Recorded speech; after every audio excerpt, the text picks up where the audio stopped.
Saludos desde Žižkov, Praga. Queridos colegas, este es el último vídeo para la asignatura de Literatura Hispanoamericana 2 de la Universidad Técnica de Liberec, Cátedra de Lenguas Románicas. Finalmente vamos a terminar el curso, aunque sea a distancia, lo cual es un triunfo de paciencia y de trabajo por vuestra parte, evidentemente. Bueno, por la mía también y por la de todos, ¿no? Porque hemos tenido que trabajar en estas condiciones que no son las mejores. Pero bueno, era necesario. Así que ya digo, estamos terminando. Solamente os deseo lo mejor para los exámenes y para los próximos cursos y ojalá podamos vernos en directo, lógicamente. Hoy me voy a dedicar a 4 autores. 2 poetas y 2 novelistas. Y son autores que han escrito, más o menos, en la segunda mitad del siglo XX y algunos que han escrito hace poco, digamos. Así que es una especie de clase sobre literatura o vídeo, no es una clase, ¿no? Para que sea una clase hacen falta los alumnos ahí.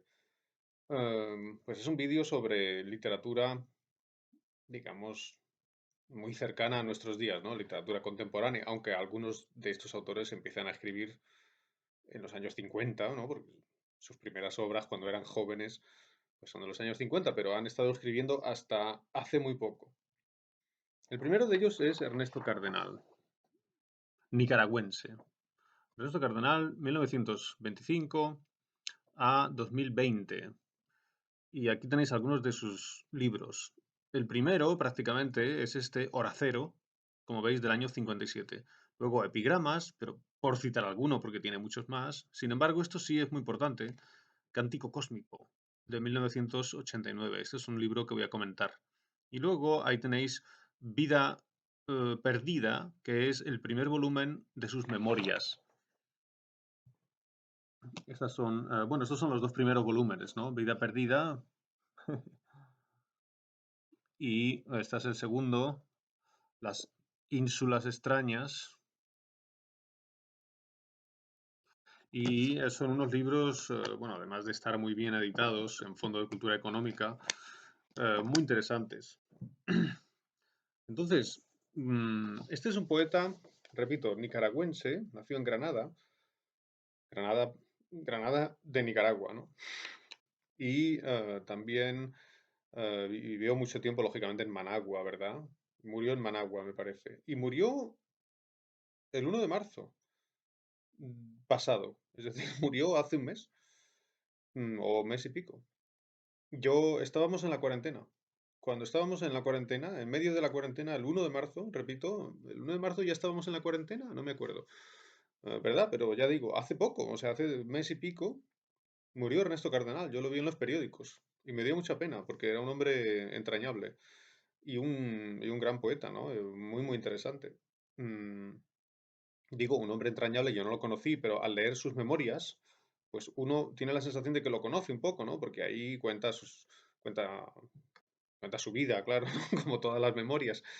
Y tiene unos pensamientos y eso, y uno tiene la sensación de que conoce la forma de pensar de este hombre. Y era fantástico. Por ejemplo, él decía, entre otras cosas, ¿no? Decía que se levantaba antes de que saliera el sol, pero esto ahora, cuando tenía 90 años, ¿no? Porque este hombre cuando murió tenía casi 100 años, ¿no? Fijaros.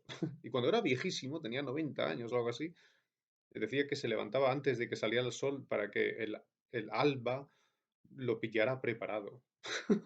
Y dice que le encanta la mañana, ¿no? Eso lo dice en sus memorias, ¿no? Entonces, un hombre que siempre estaba mirando el cielo, ¿no? Y las estrellas y todo eso. Aunque tuviera 80 años, era también poeta, ¿no? Así que bueno, era fantástico. Así que una oración por Ernesto Cardenal. Porque, bueno, lo digo porque, no porque yo sea una persona religiosa, pero él sí lo era. Ernesto Cardenal, cuando era joven, de repente notó la llamada de Dios. Esto lo cuenta en sus memorias. Dice que, eh, dice, en un día concreto, ¿no? Dice, tal día me pasó esto, ¿no? Y es un día de 1956, si no me equivoco, Dice el sábado 2 de junio a mediodía, ¿no? O sea, un día concreto, y repito, es el año 1956, si no me equivoco. Puede que el 55, ¿eh? Porque no está claro, ¿no? El año no lo dice. Y dice que tuvo la sensación, ¿no? La sensación de que Dios estaba dentro de él y dijo, dije desde lo más hondo de mi alma, me entrego, ¿no? Y entonces se entregó a Dios, digamos, y a partir de ahí decidió ser monje.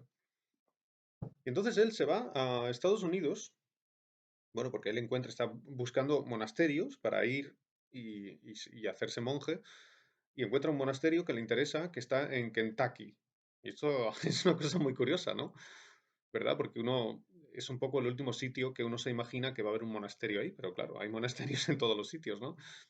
Entonces va a Kentucky, donde hay un monasterio trapense, que tienen una disciplina fuerte.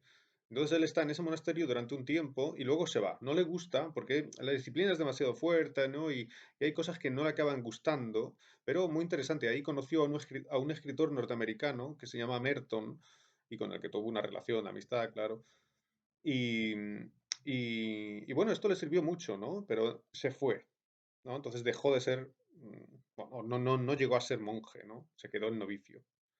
Y poco después, entonces, si no recuerdo mal, lo dicen las memorias, en Colombia, entonces él estudia para ser sacerdote. Y eso sí, se hace sacerdote, ¿no?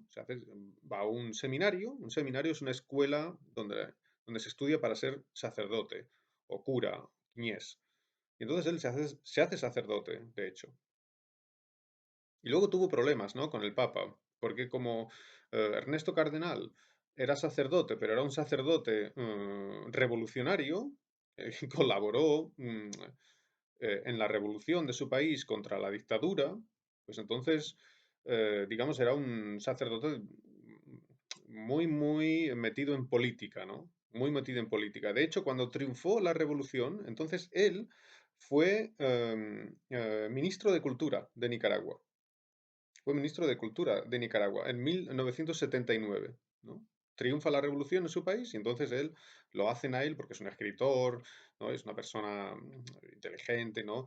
Y entonces, y colaboró en la revolución, entonces él se hace ministro de Cultura, es curioso, ¿no? Pero al Papa todo esto no le gustaba y el Papa regañó a Ernesto Cardenal, lo cual es muy triste, ¿no? Ver al Papa, hay unas imágenes, está en vídeo esto, ¿no? El Papa regañando al poeta es una cosa triste, ¿no?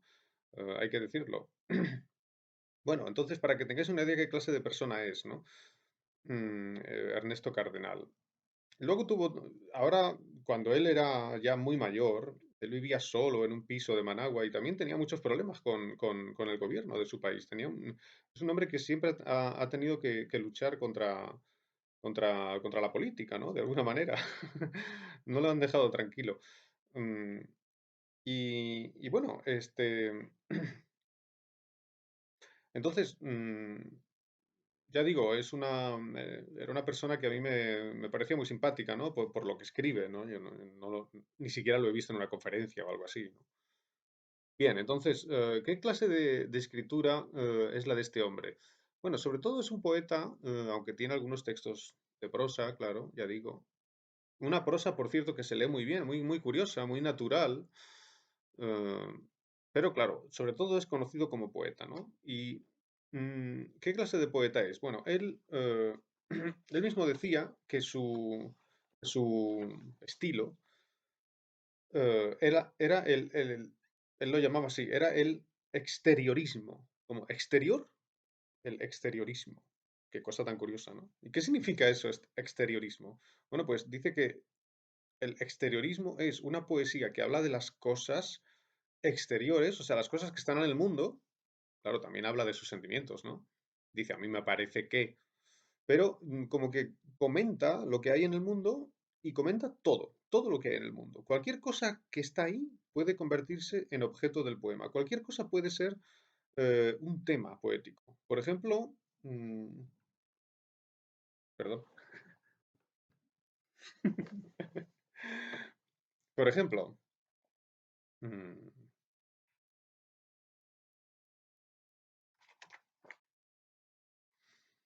hay un poema de Cántico Cósmico, esto es Cántico Cósmico, que es un libro tremendo, Es que está muy pequeño el título, ¿no? Lo veis aquí. Cántico, perdón, no se ve. Está muy pequeño aquí las letras. Cántico cósmico, Ernesto Cardenal. Un libro muy gordo.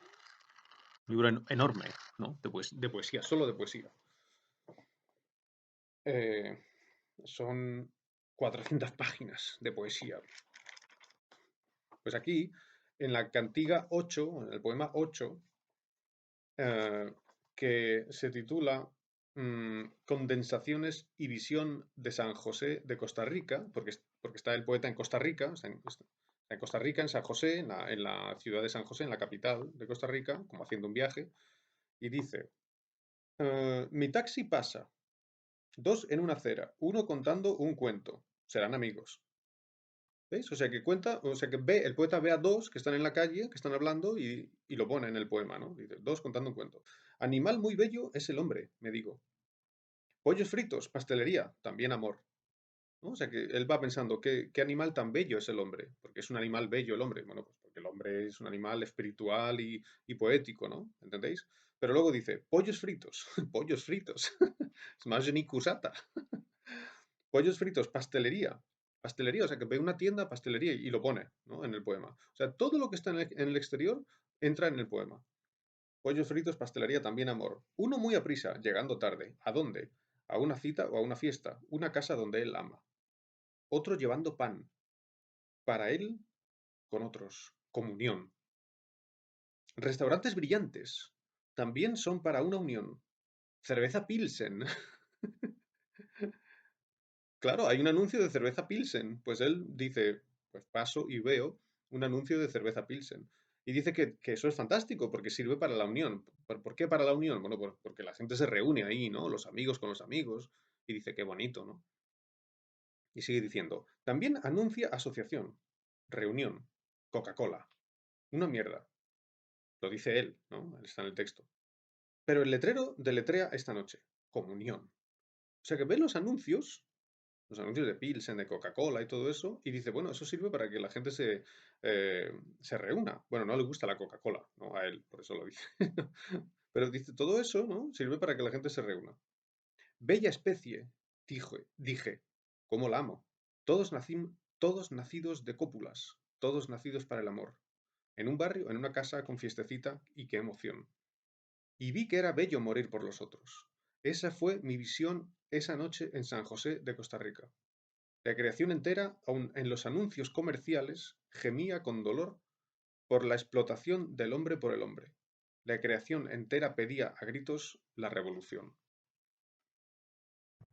¿Qué significa esto? Significa que en los poemas de Ernesto Cardenal puede haber cualquier cosa.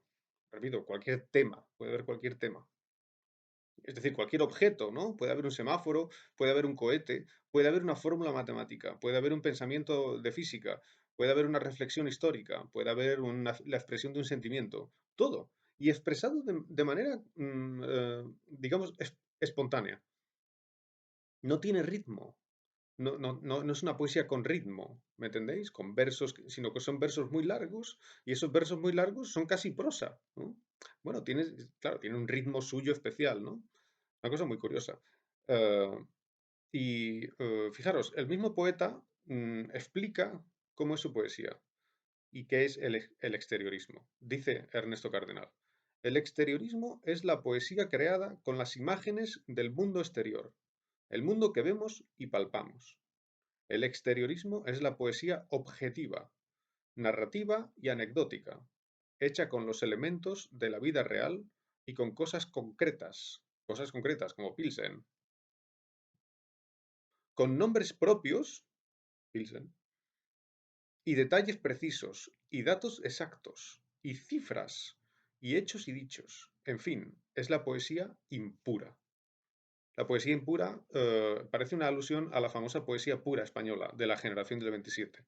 ¿Cómo era la poesía pura? Pues una poesía hecha con metáforas muy esenciales o con imágenes muy esenciales, pero que dejaba de lado todo lo anecdótico y lo narrativo. Pues esta poesía es todo lo contrario. En la poesía de Ernesto Cardenal, él dice, voy en un taxi y estoy viendo esto y esto y esto y esto y esto. Y luego piensa, ¿no? Y dice lo que le parece. Bien, muy curioso, muy interesante. Claro, quiero comentar levemente, el libro Cántico Cósmico. Cántico Cósmico, por el título, se parece un poco, de lejos, ¿no? Pero a la famosa obra de Pablo Neruda de 1950, Canto General. De esta obra he hablado ya en uno de los vídeos. Canto General es una obra, se llama así, es una obra de Pablo Neruda que trata el tema de América. Canto General, como canto de toda América, donde está toda América. Pero el libro de Ernesto Cardenal es más grande todavía, porque es cántico cósmico, es decir, no trata de América, sino que trata del mundo entero, del cosmos. Y entonces, ¿de qué trata cántico cósmico? Pues de la Tierra y de las estrellas, y de Dios, y de la revolución, y de el amor, y de la palabra, todo. Están todos los temas ahí, todos los temas. Por eso se llama Cántico Cósmico. Es un libro, este que os he mostrado, es un libro, es como una especie de libro total, ¿no? Es fascinante. Es todo. Uno se encuentra aquí poemas donde se habla de Einstein y de la teoría de la relatividad y de números, ¿no? Están las matemáticas aquí, la historia humana, el principio de la Tierra, ¿no? El nacimiento del planeta. Está todo. Em, y un tema muy importante que hay en el libro, o una influencia muy importante, es la mística española. Claro, hay que tener en cuenta que Ernesto Cardenal es un sacerdote, es decir, es una persona que cree en Dios, que tiene una relación especial con Dios, y además y que hace misas, ¿no? Hasta que le prohibieron hacer misas, ¿no? Por su carácter revolucionario, pero en fin, o sea, él hizo misas, ¿no? O sea, era un sacerdote, repito, y entonces tiene eh, un gusto especial por la literatura mística, es decir, la literatura de los místicos, sobre todo la mística española. Y esto se ve muy bien.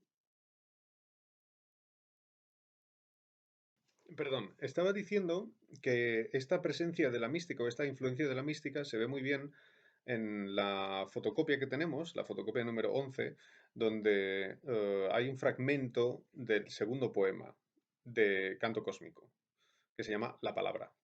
El segundo poema, o cantiga, los llama cantigas. La segunda cantiga se titula La Palabra. Por cierto, la primera cantiga se titula El Big Bang. El Big Bang. Y tengo una lista de los, de los temas. No se ve mucho, ¿verdad? Ahora, ¿veis? Es una lista que he hecho conforme leía el libro de los temas de cada cantiga. De los temas de cada cantiga, o sea, de cada poema del libro. Y atención, los temas. El Big Bang, la palabra. La fuga otoñal, la expansión, las estrellas y las luciérnagas, el más allá y el más acá, el cálculo de las manzanas, que habla sobre física, como Newton y la manzana, el capitalismo, la canción del espacio-tiempo, el sol, estos son los temas, ¿no? Gaia, que es como la Tierra, Venus, la evolución de las especies, ¿no? El hombre que antes era un mono, etcétera. La mano, hay un poema dedicado a la mano. Nostalgia del paraíso, denuncia de la represión, revolución y represión eclesiástica. O sea, critica a la iglesia también. Un sacerdote que critica a la iglesia. El salto. Cristianismo, ciencia y revolución. La música de las esferas. Robert Barons. En una galaxia cualquiera. Crítica de la prensa dirigida, etcétera, etcétera, etcétera, ¿no? Bueno, pues aquí en la cantiga 2, fijaros, muy bonito, empieza. En el principio, antes del espacio-tiempo, era la palabra. En el principio era la palabra, así empieza el Evangelio de San Juan en la Biblia. Y utiliza la palabra logos, en griego, ¿no? Es decir, logos, que significa palabra, pero también significa razón, ¿no? Pues eso lo dice la Biblia. Y Ernesto Cardenal lo repite, en el principio era la palabra. Todo lo que es, pues es verdad. Poema, ¿no? Y entonces, cuando está hablando de la palabra, se refiere al poema, ¿no? Es como si estuviera hablando de la poesía. Las cosas existen en forma de palabra. Todo era noche, etcétera. No había sol, ni luna, ni gente, ni animales, ni plantas. Era la palabra. Y entonces luego pasa a hablar del Génesis según una tribu americana, que son los Huitotos, ¿no? O sea, que mezcla, es como si mezcla la Biblia con lo que dice la tribu de los Huitotos para explicar la creación del mundo. Y esto lo vemos un poco en la segunda columna. Mirad la segunda columna. Dice, el Génesis según los Huitotos o Huitotos o Huitotos. En el principio, antes del Big Bang, era la palabra. No había luz. La luz estaba dentro de las tinieblas. Y sacó la luz de las tinieblas, las apartó a las dos, y ese fue el Big Bang, o la primera revolución. Palabra que nunca pasa, etcétera, etcétera. Un poco más abajo. Habla del yin y del yang y dice, Él es en el que toda cosa es y en el que toda cosa goza, toda cosa coito, todo el cosmos cópula, todas las cosas aman y Él es el amor con que aman. ¿Quién Él? Esa cosa esencial que había antes del Big Bang, el yin y el yang. Y sigue más, fijaros más abajo, en la misma columna dice, y toda cosa es secreto, oye el susurro de las cosas. Toda cosa es secreto, es decir, toda cosa es misteriosa, ¿no? Como una creación de Dios misteriosa.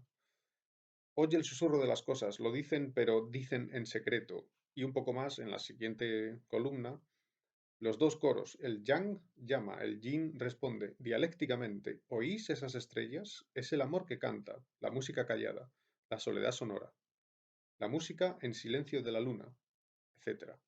La música callada, la soledad sonora, es una cita de cántico espiritual de San Juan de la Cruz.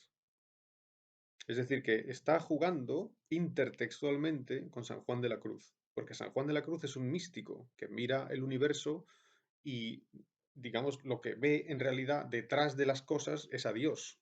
Las cosas no son nada, solamente ve a Dios.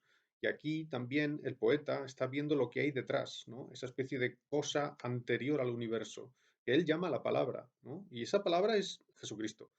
Pero se puede interpretar como Jesucristo o se puede interpretar como algo esencial que está ahí antes y que es aquello gracias a lo cual todo puede ser. Así que tiene una tendencia claramente mística. Bien, lo dejo ahí solamente como una sugerencia y paso a hablar del siguiente poeta, que es Nicanor Parra. Aquí lo tenéis, Nicanor Parra. Aquí. Con su libro Poemas y Antipoemas. Bueno, tiene más, ¿no? Pero este es el primero, lo he puesto ahí porque es como el principio de su carrera. Nicanor Parra, 1914-2018. Pues este hombre, ya veis, cuando murió tenía 104 años, o no sé si cumplidos, a lo mejor 103. Creo que tenía 103. Eh, o sea que murió hace poco y era viejísimo. Impresionante. Era muy viejo. Eh, Clodagh Dolu. Así que fijaros, este hombre nació en 1914. 1914, cuando empezaba la Primera Guerra Mundial, nació Nicanor Parra. Y hasta hace poco estaba por ahí y estaba muy bien, ¿no? Era muy inteligente y seguía siendo inteligente y no había perdido facultades, Nicanor Parra. Es fantástico. Bueno, yo conocí a un poeta chileno que hace poco, hace 5 o 6 años, y me dijo ese poeta chileno, Nain Nómez, que, por cierto, maravilloso, una persona maravillosa, me dijo que conocía a Parra. Y yo le pregunté, y que era amigo suyo, ¿no? Y yo le pregunté, ¿y qué tal está Parra, no? Y él dijo, bien, muy bien. Y ya en esa época tenía 100 años, Parra, ¿entendéis? O 99, o una cosa así, ¿no? Am, bien, entonces este hombre, fijaros, estudió física, era profesor de Parra, Nicanor Parra, era profesor de física teórica, ¿no? Física y de matemáticas, ¿no? Era un matemático. Y consiguió una beca para ir a Oxford en 1949, me parece, ¿no? Entonces Nicanor Parra estudió en Oxford y estudiaba física, ¿no? Como matfis, ¿no? Y luego, de hecho, fue profesor también, fue profesor de física en la universidad. Pero bueno, llegó un momento que abandonó esa carrera, ¿no? de físico y se dedicó más bien a la literatura, ¿no? Este libro de 1954, creo que ya lo habéis visto, no tengo que ponerlo otra vez. Además es muy sencillo, se llama Poemas y Antipoemas. Es un librito, poemas y antipoemas. Y bueno, no, bueno, no es mi libro preferido, ¿no? Pero es un libro muy original, ¿no? Y que cambió bastante la historia de la literatura em, hispanoamericana. Por ejemplo, hay que tener en cuenta que Pablo Neruda publicó en 1958, un poco después, un libro que se llama Extravagario, y este libro tiene influencia de Parra. Es decir, Pablo Neruda era en esa época el gran poeta chileno, y entonces un joven poeta chileno, Nicanor Parra, publica un libro, nadie lo conoce, publica un libro, Pablo Neruda dice, este libro es interesante, y el mismo Pablo Neruda empieza a escribir de otra forma por influencia de ese libro, ¿no? ¿Y de qué forma? Bueno, pues de una forma, digamos, más irónica, autoirónica, un poco con una especie de poesía como si no creyera en sí misma esa poesía. Es una poesía autoirónica, ¿no? Es una poesía humorística. Bueno, a mí por eso no me gusta demasiado. A mí no me gusta Parra, ¿no? Yo lo entiendo, digo, está muy bien, o sea, lo comprendo, me parece bien que se escriba de esta forma, ¿no? Es como abrir una ventana y dejar que entre el aire fresco, ¿no? O sea, está bien porque el poeta se ríe de un montón de cosas y se lo toma todo a risa, ¿no? Y bueno, pues está bien, ¿no? Es muy irónico. Pero en fin, a mí me gustan los poetas líricos, ¿no? Me gusta San Juan de la Cruz y Jorge Guillén, ¿no? O Vallejo, César Vallejo, ¿no? Por ejemplo. Pero bueno, digo, es un libro muy interesante, ¿no? Em, bueno, hay que decir una cosa, porque lógicamente no voy a dedicar mucho tiempo, ¿no? Pero sobre este libro, poemas y antipoemas, ¿verdad? Parece que son dos cosas, poemas y antipoemas. Y antipoemas es como si fuera, en vez de poesía, antipoesía, ¿no? Y esto es lo que ha hecho más famoso a Nicanor Parra, ¿no? Pues, ¿qué es la antipoesía? Perdón, parece que son dos cosas, ¿no? Poemas y antipoemas. Bueno, vale, pero en realidad son tres. O sea, hay tres tipos de textos en ese libro, ¿no? Hay unos poemas que son como neorrománticos, que son lo que llaman el título poemas, pero luego hay poemas expresionistas, que digamos son también poemas, y luego están los antipoemas de verdad, ¿no? O sea, cuidado, hay como tres estilos en el libro, ¿no? Aunque se llame poemas y antipoemas, ¿no? Como que hay poemas neorrománticos y expresionistas y luego están los antipoemas. ¿Y cómo son los antipoemas? Pues son absurdos, son paródicos, son como una especie de, en vez de ser poesía, pues es una especie de risa de la poesía, ¿no? Y esto se entiende muy bien en un texto posterior que tenemos en la fotocopia, número 12. Tenemos este libro, este poema, no es, si no recuerdo mal, mm, lo estaba comprobando por si me equivocaba, porque no me acuerdo de todo. Esto es Poemas y Antipoemas, un librito muy pequeño. Bueno, tiene un prólogo bastante grande, ¿no? O sea que el libro es solo esto. Los poemas de Parra, de poemas y antipoemas, el libro Poemas y Antipoemas, es esto. O sea, son 60 páginas. Ya está. Esto es el prólogo. Y el poema que se llama Manifiesto, que está en la fotocopia, pertenece a un libro que se llama Otros poemas. Otros poemas, ese es el título. ¿Vale? Entonces está en la fotocopia 12, Manifiesto. Y aquí se explica muy bien lo que es la antipoesía. Dice, señoras y señores, esta es nuestra última palabra. Empieza como un discurso de un político, por ejemplo. Señoras y señores, esta es nuestra última palabra, nuestra primera y última palabra. Los poetas bajaron del Olimpo. O sea, los poetas ya no están en el Olimpo, que es el monte donde vivían los dioses griegos, sino que los poetas ya no están allí, están aquí en la calle con nosotros y son personas normales. Por lo tanto, la poesía no es una cosa elevada, sino que la poesía es una cosa cotidiana.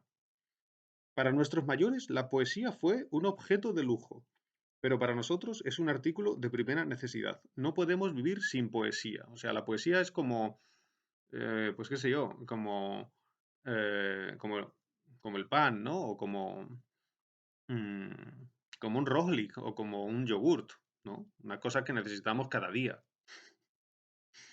Y por tanto es una cosa cotidiana, no es una cosa elevada y especial. A diferencia de nuestros mayores, y esto lo digo con todo respeto, nosotros sostenemos que el poeta no es un alquimista. El poeta no es un alquimista, no es como una especie de mago. Claro, esto lo dice contra el modernismo, en cierto modo. El poeta es un hombre como todos, un albañil que construye un muro, un constructor de puertas y ventanas. Nosotros conversamos en el lenguaje de todos los días. No creemos en signos cabalísticos. Conversamos en el lenguaje de todos los días. Eso es la antipoesía de Nicanor Parra. Es una poesía irónica y además escrita con el lenguaje cotidiano, no con metáforas especiales y unas palabras así muy bonitas, sino con el lenguaje que se usa normalmente cuando vas por la calle y dices, oye, perdona, ¿qué hora es? Por ejemplo, ¿no? Y esto lo vemos muy bien en otro poema que está en la misma fotocopia, y es muy interesante. Noticiario 1957. Plaga de motonetas en Santiago. La Sagan se da vuelta en automóvil. Terremoto en Irán, 600 víctimas. Son como noticias, porque noticiario es como novini, ¿no? Entonces, o Spradi, ¿no? En la televisa, ¿no? Como si fuera un telediario. Y entonces hay noticias, ¿no? Como noticias de un periódico, ¿no? El titular. Plaga de motonetas en Santiago. La Sagan se da vuelta en automóvil. Terremoto en Irán, 600 víctimas. Parece una noticia, ¿verdad? Pero son endecasílabos. Es decir, son versos de 11 sílabas, todos, ¿no? Así que sí, el lenguaje de la conversación. El lenguaje de todos los días, dice Parra. Pero cuando uno habla con el lenguaje de todos los días, no habla con endecasílabos. Habla sin medida, sin prosodia. Sin embargo, él hace endecasílabos. ¿Qué significa esto? Cuidado, no os equivoquéis. La antipoesía es una forma de la poesía. Es decir, es poesía también, claro. Es una poesía que a mí me gusta menos, porque a mí me gusta otro estilo, pero es poesía. Es decir, es un lenguaje especial para expresar una posición del hombre frente al mundo y frente al mismo lenguaje. Así que es poesía, se llama antipoesía, ¿entendéis? Pero aunque se llame antipoesía, es una forma de poesía. Claro, porque esto que estamos leyendo, ¿qué son? Bueno, Parra diría, no, estos son antipoemas, ¿vale? Pero, o sea, es un texto que se lee y se interpreta y hace pensar, ¿no? Y recrea el lenguaje de una manera especial, porque no es el lenguaje cotidiano, no se habla en el lenguaje cotidiano en endecasílabos. Así que es una cosa curiosa la antipoesía, ¿no? Es una especie de, casi como si fuera una especie de nueva vanguardia, ¿entendéis? O sea, es un uso raro que hasta entonces no se había dado de lo poético. Y por tanto, es una nueva creación poética. Y es muy bonito, ¿no? Este poema es muy curioso. Es como si estuviera diciendo, mira las cosas que pasan en el mundo. Qué raras son, qué curiosas y qué absurdas en el fondo, ¿no? El gobierno detiene la inflación. Los candidatos a la presidencia tratan de congraciarse con el clero. Huelga de profesores y estudiantes. Es fantástico, es un endecasílabo. Huelga de profesores y estudiantes. Una frase que en realidad es tan normal, pero es un endecasílabo. Romería a la tumba de Óscar Castro. Enrique Bello es invitado a Italia. Rossellini declara que las suecas son más frías que témpanos de hielo. Rossellini es un director italiano. Por ejemplo, hizo la película Roma Città Aperta, también Stromboli y otras, y se casó con la actriz sueca Ingrid Bergman, muy conocida por su papel en Casablanca junto a Humphrey Bogart. Quizá por eso comentaba estas cosas, ¿no? Sobre las suecas. O a lo mejor se lo ha inventado, ¿eh? Parra. Pero tiene sentido porque Rossellini estaba casado con una sueca. Y por cierto, la hija de ambos es Isabella Rossellini, que es también actriz, ¿no? Mm, La madre de Isabella Rossellini es Ingrid Bergman, ni más ni menos. Así que es un titular, ¿no? A lo mejor no lo dijo Rossellini, se lo ha inventado Parra, ¿no? Pero es como si estuviera jugando con eso, ¿no?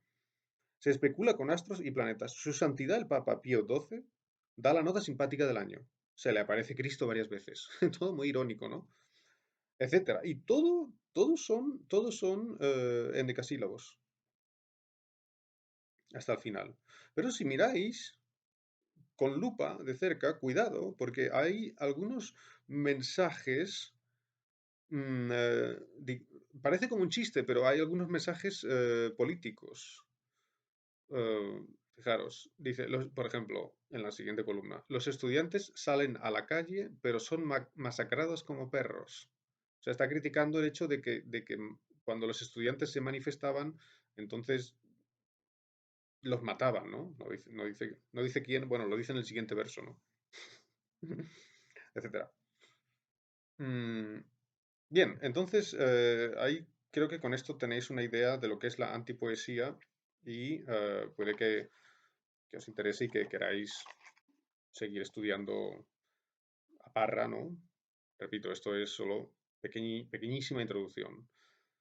Tengo que hablar todavía de Piglia y de Bolaño. Y bueno, ya he hecho muchos vídeos, ¿no? Demasiados. Además, se corresponde más o menos con el tiempo que tenemos en la clase. Entonces, el próximo autor del que voy a hablar es Roberto Bolaño.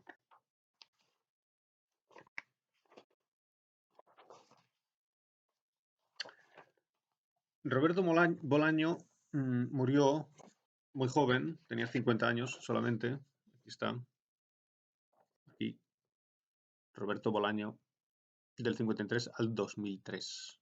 Y aquí tengo dos de sus novelas más conocidas.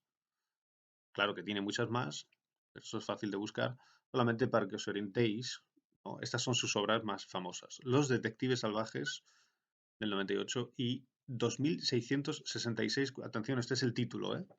Esto Esto es el título y esto es el año de publicación. En 2004 se publicó la novela 2666. Esto no es el año de publicación, 2666. Todavía no estamos en ese año. Y aquí está la novela para que le echéis un vistazo.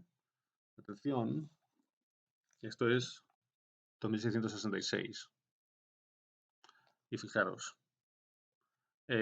tiene 1200 páginas. Es un libro enorme. Es un libro enorme.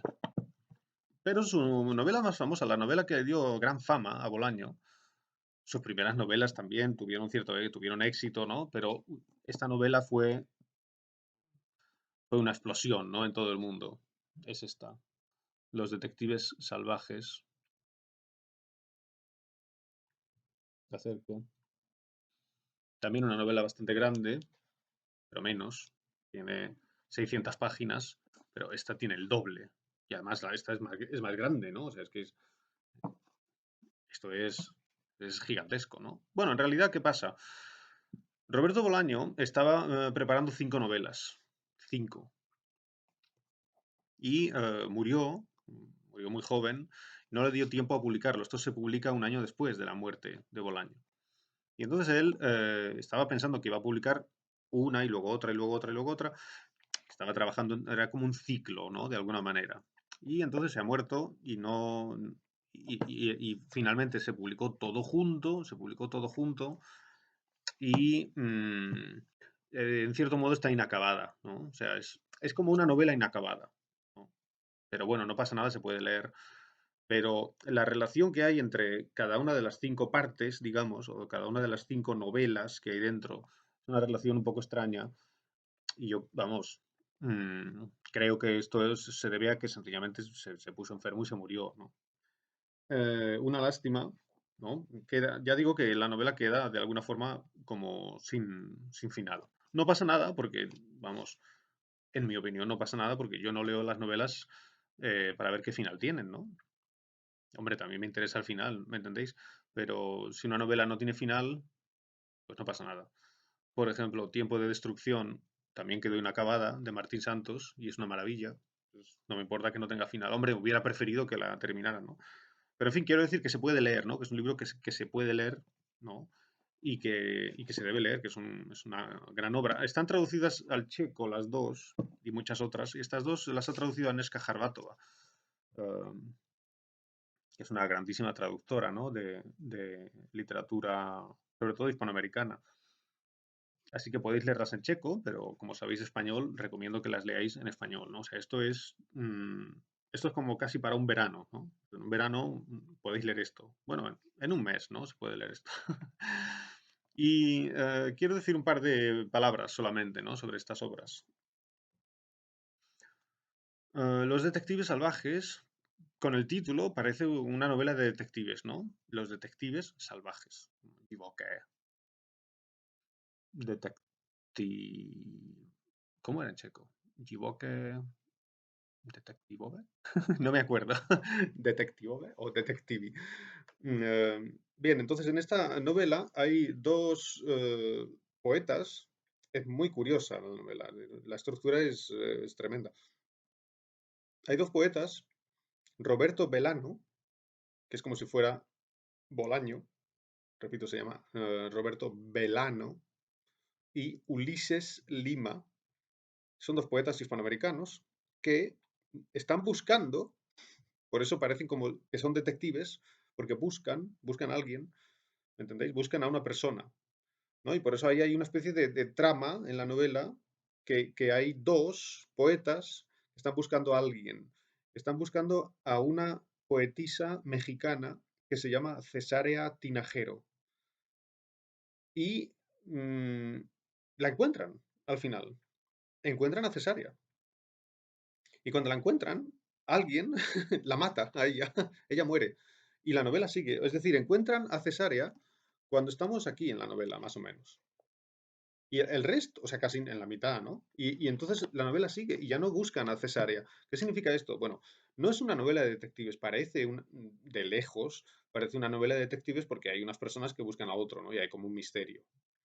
Pero cuando la encuentran no pasa nada, solamente que ella muere y la novela sigue. Es decir, esto no es importante, ¿entendéis? Esto es típico de la novela de detectives posmoderna. La novela de detectives clásica acaba cuando se soluciona el misterio. Se soluciona el misterio, la novela acaba. Y aquí no, aquí hay un poco un misterio, encuentran a la mujer muere y la novela sigue, ¿no? Claro, no es una novela de detectives. Es una novela acerca de la literatura y de los poetas. Los protagonistas son dos poetas locos que van por el mundo dando tumbos, nada más. O sea, es como la experiencia de la juventud y de la poesía, y a través de eso es una visión de nuestro mundo, lógicamente, de dos jóvenes poetas, de dos poetas malditos hispanoamericanos. Y lo que es más interesante en la estructura de la novela, esto lo veis en la fotocopia 13.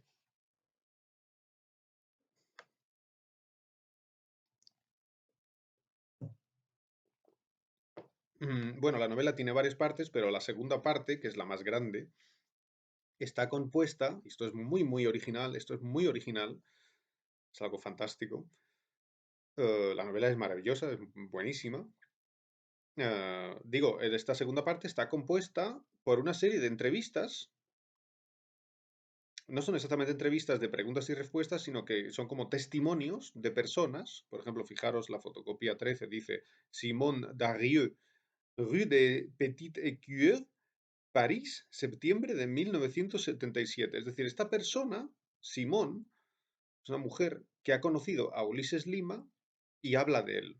Es como si alguien estuviera haciendo una entrevista y llega y dice, Simón, ¿usted ha conocido a Ulises Lima? Sí, lo he conocido. ¿Y qué recuerda? Y entonces ella dice, Ulises Lima se duchaba en mi casa. No es algo que me entusiasme. No me gusta usar una toalla que ha usado otra persona, etcétera, ¿no? O sea, que es como el testimonio de una persona que ha conocido a Ulises Lima o a Roberto Belán, ¿no? Entonces es una especie de mosaico de testimonios.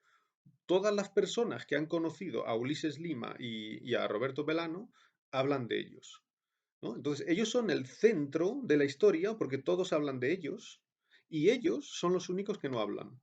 Es decir, ellos nunca aparecen, solamente conocemos cómo son ellos por los testimonios de todas las personas que están alrededor de ellos. Es muy curioso. Así que es una colección de testimonios y es una novela también, ¿no?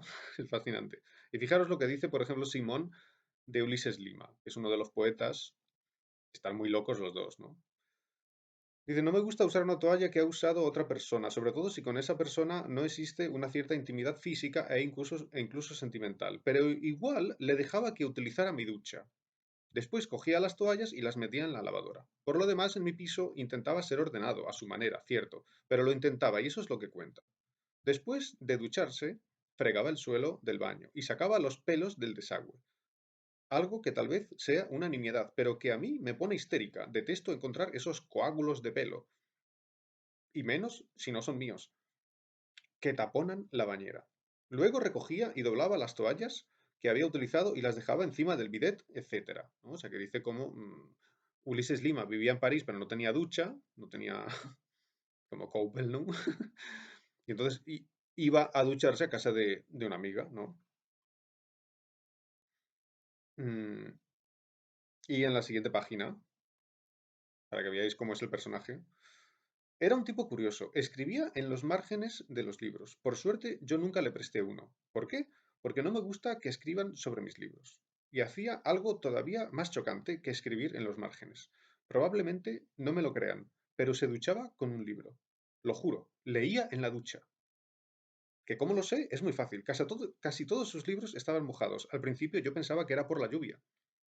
Ulises era un andariego, raras veces tomaba el metro, recorría París de una punta a otra caminando, y cuando llovía se mojaba entero porque no se detenía nunca a esperar a que escampara. Así que sus libros, al menos los que él más leía, estaban siempre un poco doblados como acartonados, y yo pensaba que era por la lluvia. Pero un día me fijé que entraba al baño con un libro seco, y que al salir el libro estaba mojado. Ese día mi curiosidad fue más fuerte que mi discreción. Me acerqué a él y le arrebaté el libro. No solo las tapas estaban mojadas, algunas hojas también, y las anotaciones en el margen con la tinta desleída por el agua, algunas tal vez escritas bajo el agua. Y entonces le dije, por Dios, no me lo puedo creer, lees en la ducha. ¿Te has vuelto loco? Y él dijo que no lo podía evitar, que además solo leía poesía. No entendí el motivo por el que él precisaba que solo leía poesía. No lo entendí en aquel momento. Ahora sí lo entiendo. Quería decir que solo leía una o dos o tres páginas, no un libro entero. O sea que el tío está tan loco que se está duchando y se está leyendo. Está leyendo un libro, ¿no? Claro, el libro se moja. Bien, es una novela muy humorística, pero también es una novela trágica, ¿no? Al mismo tiempo, es fantástica, ¿no? Y tiene tantos personajes, tiene tantísimos personajes, que es como un gran mosaico de personajes que conocen a estos dos y que hablan de ellos. Eh, Maravillosa.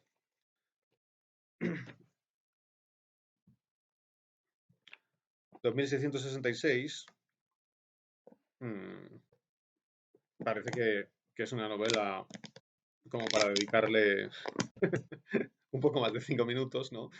Pero en fin, solo quiero decir que em, en realidad son 5 novelas y entonces son un poco distintas todas, pero hay unos ciertos núcleos temáticos o de personajes, ¿no? Unos ciertos cronotopos, que son, por ejemplo, la ciudad de Santa Teresa, que se llama en la novela Santa Teresa, pero en realidad es Ciudad Juárez. Ciudad Juárez, en México, en la frontera con los Estados Unidos. Pues una gran parte de la novela sucede ahí, en Ciudad Juárez. Y ahí se comentan los famosos asesinatos, tristemente famosos asesinatos de mujeres que suceden o que han sucedido en Ciudad Juárez, ¿no? Es decir, que muchísimas mujeres son asesinadas y no se resuelve el caso. El caso queda abierto, no se sabe qué ha pasado, ¿no? Aparece una mujer en el desierto, ¿no? Y está muerta y no se sabe. De eso se habla mucho, ¿no? Y una posible especulación es, pero no se resuelve, es que quien lleva a cabo esos crímenes, repito, no se sabe, podría ser un escritor misteriosísimo que se llama Archimboldi, que es un escritor alemán, mm, pero no se sabe quién es, ¿no? Entonces, sobre esto también trata la novela. ¿Quién es este misterioso escritor? No se resuelve en la novela, no se resuelve, quizá porque está inacabada. Pero se cuenta la historia de un escritor alemán que cuando es joven lucha en la Segunda Guerra Mundial, ¿no? En la Alemania nazi, él es un soldado. Y entonces es un tipo que, que es un soldado y de repente descubre que quiere ser escritor, ¿no? Que le gusta la literatura. Y eso lo descubre durante la guerra. Y cuando acaba la guerra empieza a escribir, ¿no? Y se cuenta, hay una novela entera que trata de este escritor y es buenísimo, es fantástico. Y esto es muy curioso porque eh, Roberto Bolaño es chileno, pero en su juventud vivió en México. Y entonces él escribe mucho sobre Hispanoamérica, ¿no? Sobre México. Sobre todo escribe acerca de México porque él vivió cuando era joven en México. Pero después Roberto Bolaño se fue a vivir a España. Y es como si fuera un escritor internacional, ¿entendéis? Y esto es una cosa muy curiosa porque Roberto Bolaño es un escritor chileno que escribe una novela que está dentro de esta novela, ¿no? Que tiene 200 páginas o algo así, sobre un alemán que vivió en la Segunda Guerra Mundial y luego en la Alemania de la posguerra. Esto no tiene nada que ver con Chile ni con México, ¿entendéis? Y esto es muy importante porque hay una gran diferencia entre la literatura, entre la novela del boom, García Márquez, Ernesto Sábato, etcétera, y la novela que viene después del boom, a veces se dice el post-boom. Roberto Bolaño es un típico representante del post-boom, o sea, es una novela de después del boom. La novela del boom es una novela sobre América, a veces incluso desde un punto de vista un poco folclórico. Por ejemplo, García Márquez, Macondo. ¿Y qué es Macondo? Pues una especie de símbolo de Colombia y de América Latina, ¿no? Bueno, pues Roberto Bolaño, aunque también escribe sobre México, pero por ejemplo es capaz de escribir sobre un alemán. Sobre un alemán que es un nazi, vamos, no es que sea un nazi, está en el ejército de Alemania, ¿no? Que lógicamente estaba dirigido por los nazis, ¿no? O sea, él no es especialmente nazi, ¿no? Pero él solamente es un muchacho joven que es un soldado, ¿no? Pero en fin, es un alemán, ¿no? En la Segunda Guerra Mundial. Esto no tiene nada que ver con la cultura hispanoamericana. ¿Qué significa esto? Bueno, significa que estamos en un nivel globalizado. Es una especie de proceso de globalización. Es decir, el escritor pertenece a todo el mundo. El escritor ya no se siente, bueno, lógicamente, Bolaño era chileno, pues se siente chileno, ¿no? Pero al mismo tiempo se siente conectado con el resto del mundo que él conoce, ¿no? Como él ha viajado ¿no? Y en fin, escribe sobre Alemania. Sería muy raro, ¿no? Esto por ejemplo, en García Márquez. Así que veis, aquí tenemos otra forma de escribir novelas. Uf. Y esto es algo que se ve también en el último escritor que voy a tratar hoy.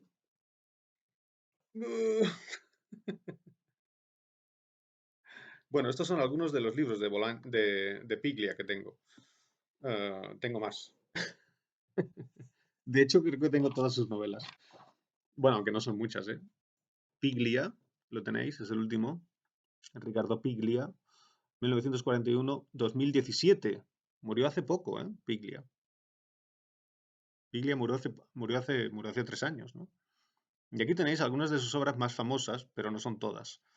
Respiración artificial, esta es quizás su mejor novela. Plata quemada, le dio mucha fama, ganó el Premio Planeta, luego tuvo un problema eh, con el Premio Planeta, en fin. Y a partir del año 15 publica sus diarios, los diarios de Emilio Renzi. Los diarios son una obra absolutamente única. Quizás sea su obra maestra, los diarios. Se llama Los diarios de Emilio Renzi. Los diarios, ¿lo veis aquí? Se ve un poco mal. Los diarios de Emilio Renzi. Emilio Renzi es como si fuera Piglia, es como si fuera él, ¿no? Pero con otro nombre, digamos. Entonces, esto, 1200 páginas, aquí está todo. Y esto es... ¿Esto qué es? ¿Son unos diarios o es una novela?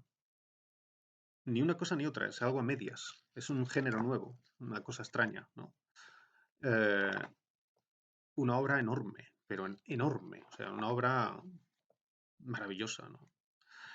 Pero su novela más famosa, la novela que le dio fama, bueno, era la primera, ¿no? La primera que escribió, ¿no? Escribió esta novela cuando era muy joven todavía, Respiración Artificial. Bueno, no era ya tan joven, tenía 40 años, ¿me entendéis? Pero en fin, o sea, estaba empezando. Y es una novela bastante cortita, ¿no? Y claro, está muy bien hecha, ¿no? Es una novela preciosa, ¿no? Quiero decir, y precisa, ¿no? Es una gran obra, ¿no? Pero bueno, luego este señor tiene novelas. Yo creo que es un escritor, digamos, poco equilibrado, ¿no? Mm, lo digo con todo respeto, a mí me encanta Piglia, ¿no? Pero, por ejemplo, La ciudad ausente, que es una especie de homenaje a Macedonio Fernández, ¿no? Y a La Vanguardia. Bueno, es muy interesante, pero a mí no me convence. Plata quemada, que es la novela que ganó el Premio Planeta, es una especie de historia de policías y ladrones, que en realidad era la primera historia que él quería escribir, ¿no? Él quería escribir una historia de policías y ladrones porque él conoce muy bien la novela negra, era editor de novela negra, y entonces él está haciendo esta novela, pero no le sale, y entonces escribe Respiración Artificial. Y después retoma el tema y escribe Plata quemada. Y es una novela muy bien hecha, fantástica, pero en fin, es una novela de género, es decir, policías y ladrones. Claro, alguien puede decir, sí, es eso, pero mucho más, bueno, posible, ¿no? Pero en fin, me parece más pequeña, ¿no? Luego tiene otras novelas, como por ejemplo El Blanco Nocturno, donde aparece el tema del gaucho, el tema de la pampa, desde una perspectiva diferente a la que hay en Borges o en Hernández, ¿no? Evidentemente, ¿no? Es una recreación del mito del gaucho, del mito de la pampa, ¿no? Una nueva observación de la pampa. Es una novela muy buena, ¿no? Muy buena. Pero en fin, yo. Piglia era un escritor. También tuvo muchas dificultades en su vida, ¿no? Desde luego. Llegó un momento que fue profesor en Princeton, ¿verdad? Y ahí, claro, ahí, pues, evidentemente se tranquilizó, ¿no? Porque él vivió un poco la persecución de la dictadura argentina. Y entonces, claro, lo tuvo muy difícil, ¿no? Pero en fin, es un escritor un poco desigual. Es un escritor un poco desigual. Tiene novelas que son buenísimas, como Respiración Artificial, y otras que a mí, desde luego, esto es subjetivo, me parecen un poco peores, como La ciudad ausente, ¿no? Me parecen peores, ¿no? Pero claro, alguien puede decir, bueno, con escribir Respiración Artificial ya vale, ¿no? Porque es una obra maestra. De acuerdo. Y además está esto. O sea, esto es, esto es impresionante. Ricardo Piglia, lo cuenta él, estaba escribiendo estuvo escribiendo durante toda su vida unos diarios. O sea, él cada día, prácticamente cada día, pues escribía, hoy he ido al cine con mi amiga y hemos visto la película de Humphrey Bogart, tal y cual, ¿no? O sea que él iba haciendo un diario con pensamientos. Y entonces, desde el año 2000, no me acuerdo, 2013 o algo así, coge todos esos cuadernos. Dice que tenía, no me acuerdo el número ahora, 300. Hay un documental sobre esto, sobre los famosos cuadernos, los cuadernos de Emilio Renzi, los cuadernos. O sea que de verdad hay unos cuadernos, atención. No es ficción, es que hay unos cuadernos. Eh, dice el número de cuadernos en la nota del autor, dice 327 cuadernos, ¿no? Entonces, repito, Piglia decía que tenía 327 cuadernos. ¿300 cuadernos? ¿Esos cuántas cajas son? Bueno, pues estos cuadernos, por una parte de estos cuadernos, no están todos, porque parece que algunos los quemó él también, ¿no? Él mismo quemó algunos de sus cuadernos. Pues algunos, la mayoría, una gran cantidad de sus cuadernos, pero no todos, fueron donados a la biblioteca Firestone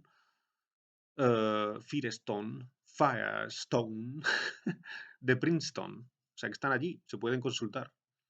Parece que no son tantos, pero son muchísimos, ¿no? Y todos estos cuadernos, o sea, una cantidad ingente de escritura, porque cada uno tiene, me parece que decía que tenía 300 páginas cada cuaderno o algo así,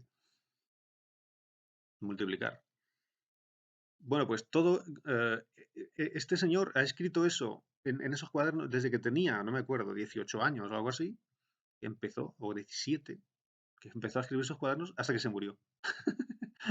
Es decir, que imaginaros, es la obra de toda una vida. Imaginaros la paciencia que hay que tener para escribir y escribir y escribir y escribir en esos cuadernos.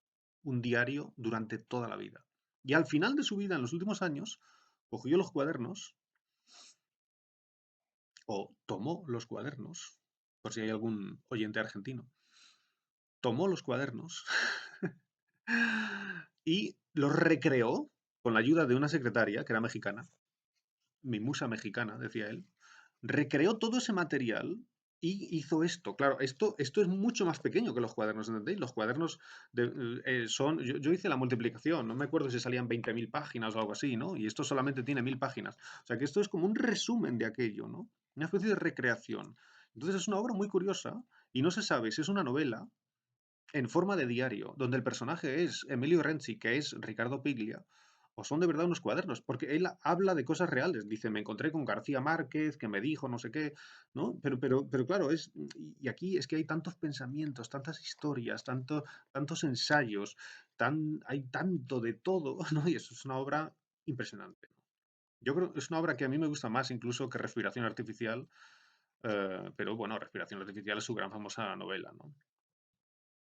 Y entonces, ¿qué pasa con respiración artificial? ¿Qué tipo de novela es respiración artificial? Casi nada, pregunta. Bueno, es una novela donde hay un personaje que es Renzi, hay un personaje suyo que se llama Renzi, ¿no? Mm, y que... perdón, antes de hablarte de la novela, olvidé que teníamos una fotocopia, la última fotocopia que tenéis es una fotocopia de los diarios de Mario Renzi, para que echéis un vistazo cómo está hecho, ¿no? Mirad la fotocopia, la última, los diarios de Emilio Renzi, y dice sábado 7 de febrero, viernes 8 de febrero, miércoles 11, sábado 14 de febrero, ¿no? Y va contando, ¿no? Va contando las cosas que, pues no sé, dice, paso una semana en Buenos Aires sin mucho que hacer, ¿no? O sea, dice, llevo una semana en Buenos Aires aburrido, ¿no? Y ya está, un diario. Lunes 16, el exilio interior, la vida escrita en el diario. La vida escrita en el diario. O sea, el diario es como la escritura de la vida, ¿no? Es como la novela que trata de qué? De toda la vida de la persona. No, toda la vida de la persona está ahí prácticamente. Bueno, no habla de sus experiencias en Princeton prácticamente, ¿no? Está como que llega a cierto año, ¿no? Pero ahí está todo, ¿no? Dice, tratada como la historia de una generación. O sea, que al mismo tiempo los diarios de Renzi son la historia de una generación, ¿no? De los argentinos que vivían entre los años 50 a 80, 80 y pico, ¿no? En Argentina y las luchas políticas, los problemas, ¿no? En fin, todo está ahí, ¿no? Luego dice, 17 de febrero, clara sensación de no tener lugar, exiliado excesivo, extraviado, excéntrico. O sea, ese es él. No tiene lugar, como que no se encuentra en su sitio, no se encuentra en su casa. La figura del apátrida,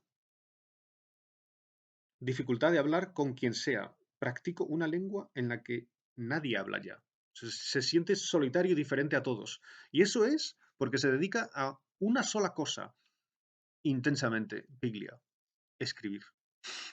Claro, escribir y leer, ¿no? Escribir y leer, esa es su vida. Bueno, y las mujeres, ¿no? Y una parte de su vida que él la llama la década promiscua. Es muy bonito porque es como una novela, porque tiene muchísimas aventuras, ¿no? No me refiero solamente a aventuras eróticas, sino que tiene aventuras, conoce mucha gente, sale y entra, sale y entra, sale y entra, siempre se está moviendo, ¿no? Y entonces es como su época cuando es joven y está descubriendo el mundo, haciendo un montón de cosas, emborrachándose, siempre se está borracho, ¿no? Bueno, es fantástica la novela, que es como una novela casi. Mm, Entonces, ¿qué estaba diciendo? Digo que se dedica solo a dos cosas, a escribir y a leer. Escribir y a leer, está obsesionado con la escritura y con la lectura, leyendo como loco y escribiendo como loco. Y entonces se convierte en un ser raro, ¿no? Entonces, en realidad, el tema de los diarios de Emilio Renzi, el tema es la escritura y cómo un escritor llega a ser escritor. Por eso aquí fijaros lo que dice, ¿no? Dificultad de hablar con quien sea. Practico una lengua en la que nadie habla ya. Idioma personal, lenguaje privado. Descubrimientos nocturnos. La literatura se ha alejado de mí. También la reflexión. Solo leo biografías. Las vidas ajenas como diario de viaje. Desorientado. Si me quitan lo que he leído, ¿qué me queda? como si dijera nada, porque solamente es lo que ha leído. Es una especie de Quijote. Perdón, tuve un problema técnico con el ordenador. Bien, entonces he comentado levemente los diarios de Milo Renzi, que son, repito, fascinantes. Y ahora un par de palabras sobre Respiración Artificial, la novela de 1980.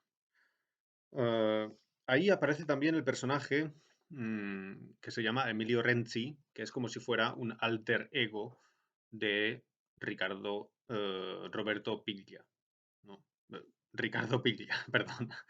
Es como si fuera el mismo, ¿no? De alguna manera. Bien, entonces hay una relación con su tío, ¿no? Y hay una serie, se mandan cartas, ¿no? Y hay unos pensamientos, y en algún momento Renzi viaja a Entre Ríos, que es un estado de Argentina que está al norte, porque quiere encontrarse con su tío.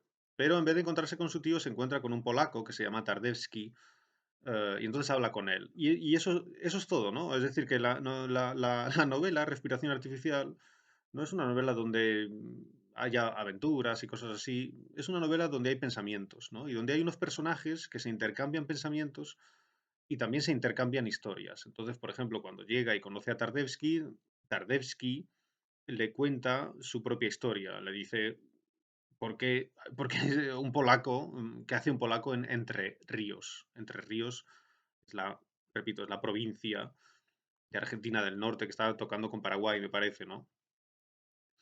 ¿No? Y entonces, ¿qué hace Tardewski ahí, ¿no? Y entonces cuenta su historia. Y Tardewski era un señor que estudió filosofía en Cambridge, me parece, y es un tipo que habla muchos idiomas, ¿no? Es un intelectual y al final, pues, ha acabado ahí y está enseñando ahí en un colegio, ¿no? O algo así. Y es un personaje fascinante. Y este Tardewski le cuenta una historia muy curiosa. Dice que hizo un descubrimiento tremendo. Tardewski descubrió algo muy importante, ¿no? Y se lo cuenta a Renzi. Para que veáis qué tipo de novela es, ¿no? Es una novela muy intelectual, muy posmoderna, donde hay un juego intertextual con la tradición y, y hay una especie de juego ficticio con la historia. Es decir, que se cuentan cosas como si fueran históricas, pero en realidad no son históricas, es ficción, ¿no? Pero es difícil darse cuenta, porque es como un juego, ¿no? Es un juego parecido a lo que hacía Borges. Borges, escritor también argentino, eh, digamos, jugaba a borrar el límite entre la verdad y la ficción. Pues Piglia también borra el límite entre la verdad y la ficción. No sabemos muy bien si las cosas que cuenta son históricas o son ficticias. Parecen históricas, pero en realidad son ficticias. ¿Y qué es lo que cuenta? Bueno, pues habla de Praga. Es lo que tenéis en la fotocopia 14. Piglia, perdón, el personaje, que se llama Tardevsky, está contando una cosa que ha descubierto. ¿Y qué es lo que ha descubierto? Pues es algo sobre Kafka. Y dice que Kafka iba a un café para hacer tertulias literarias, para hablar de literatura. Kafka solía ir en Praga, o sea, aquí, pero aquí mismo prácticamente, a 2 paradas de tranvía, donde yo vivo, em, Kafka iba a un café que se llamaba el Café Arcos. Café Arcos, ¿lo veis? Está en la fotocopia. Dice, por ejemplo, en la primera página de la fotocopia, dice, en la mitad, dice, Max Brod animó al siempre indeciso Kafka a ligarse a los ambientes intelectuales del Café Arcos, leyó Tardevsky, e impidió hasta 1911 que Kafka se aislara del mundo que lo rodeaba. En realidad no se llama el Café Arcos, se llama el Café Arco. Arco. No Arcos. Es un fallo. Y un poco más abajo dice, enero de 1910, Café Arcos, dice Tardevsky, calle Meiselgasse, Praga. No se llama Café Arcos, sino Café Arco. Y no está en la calle Meiselgasse, sino que está en la calle Hibernska. O sea, en alemán, Hibernergasse. Claro, pone el nombre en alemán porque en la Praga de Kafka, las calles tenían nombre alemán, ¿no? Entonces, Piglia está en Buenos Aires escribiendo todo esto, no ha visitado Praga. Todo lo ha leído en los libros, ¿no? Es verdad que Kafka iba al Café Arco, esto es histórico. Y ahí se encontraba con escritores de Praga de lengua alemana. Y estos escritores de lengua alemana eran conocidos como los arconautas porque se reunían en el café Arco. Y este café Arco existe todavía. Hoy existe este café, pero está muy cambiado, claro. Bueno, pues este café está en Hibernska, que antes se llamaba Hibernergasse, y no está en Meiselgasse. ¿Por qué se equivoca? ¿Lo hace aposta? ¿Piglia? No lo sé. Yo tengo una teoría, ¿no? Pero, por cierto, tengo un artículo que está en internet, se llama Piglia y Kafka, paréntesis, respiración artificial. Ahí cuento lo mismo que estoy contando aquí, pero con más detalles. Piglia y Kafka, paréntesis, respiración artificial. ¿Y qué es lo que descubre ahí? ¿O qué es lo que descubre Tardevsky? Pues que en ese café, Kafka conoció a Hitler. Porque Hitler, cuando era joven, era pintor. Y él tuvo una época que vivía en Viena y luego hay un par de años que no se sabe muy bien, como que los biógrafos no saben bien dónde estaba Hitler, bueno, quizá ya sí lo saben, ¿no? Pero eso es lo que se dice en la novela. Y entonces se especula, Tardevsky especula con la posibilidad de que Hitler, que era un artista, ¿no? Es decir, aprendiz de pintor, era un pintor muy malo, parece ser, pero también le gustaba mucho la música. Por cierto, le encantaba Mahler, que es un músico judío. Cuando era joven, Hitler, pues a Hitler le encantaba Mahler. Esto está documentado, esto está en un libro que se llama Hitler, mein Jugendfreund, que escribe un amigo de Hitler, de juventud, pues escribe un libro recordando a Hitler, ¿no? Y ahí se dice esto, ¿no? Y entonces la especulación consiste en que Hitler, que como quería ser pintor, pues se quería relacionar con los artistas, entonces Hitler fue a la tertulia del Café Arco. Y entonces ahí conoció a Kafka. Y entonces aquí la especulación de Tardevsky en la novela es fascinante, porque lo que está diciendo Tardevsky es que Kafka, que es un escritor judío, y Hitler se conocieron. Imaginaros la conversación entre los dos, ¿no? Y entonces hay una interpretación interesante según la cual las novelas de Kafka, El Proceso y esas novelas, serían una especie de prefiguración del horror que iba a traer el nazismo y porque había hablado con Hitler y ya se había imaginado lo que ese hombre tenía en la cabeza, tenía esas pesadillas ya en la cabeza. Esta idea de que Kafka prefigura al nazismo, eso es una idea completamente errónea, ¿no? Porque, claro, no puede prefigurar nada porque eh, no, no conoció ese horror, ¿no? Es decir, que cuando escribe el proceso, pues el proceso no habla del nazismo, habla de otra cosa, ¿no? Bueno, alguien puede decir, bueno, pero habla del totalitarismo. Bueno, eso se puede interpretar, ¿no? Pero en fin. Em, en cualquier caso, mm, en cualquier caso, eh, la novela de Kafka famosa que se llama El proceso, hay que tener en cuenta que en en la época de Piglia se conocía a la dictadura argentina como el proceso también. Esto hay que tenerlo en cuenta. Es decir, que eh, todo esto puede ser una alusión a la situación argentina, ¿no? A la situación de la dictadura velada, ¿no? Porque claro, para que se pudiera publicar la novela no se podía escribir contra la dictadura argentina, ¿no? Pero claro, todo esto, hablar del totalitarismo, de etcétera, y decir que lo del proceso es un anuncio, ¿no? Todo esto puede ser una alusión política, ¿no? Que está en la novela de Piglia. Pero lo más bonito es la historia, que es una historia irónica y que, por cierto, no, esto no está documentado, ¿no? O sea, la idea de que Hitler conociera a Kafka, esto es ahistórico. Esto es una especulación, es ficción, ¿entendéis? Es una ficción. Lo mismo que decir que el café Arcos está en la calle Meiselgasse. Esto es una ficción. Entonces, la novela de Piglia es un juego con la historia y la ficción. Y no sabemos muy bien qué es una cosa y qué es otra. No estamos seguros. Porque en el mundo de la posmodernidad no estamos seguros de cuál es la verdad de cuál es el sentido de la historia. Por eso la novela empieza con la frase, ¿hay una historia? Esa es la primera frase. Hay una historia. Claro, que puede interpretarse, hay una narración, pero también hay una historia como Jane, ¿no? La historia de los hombres. Es decir, hay una sola interpretación de la historia, etcétera. Así que bien, creo que con esto por lo menos queda relativamente comentado y me despido, por tanto. Terminamos el curso.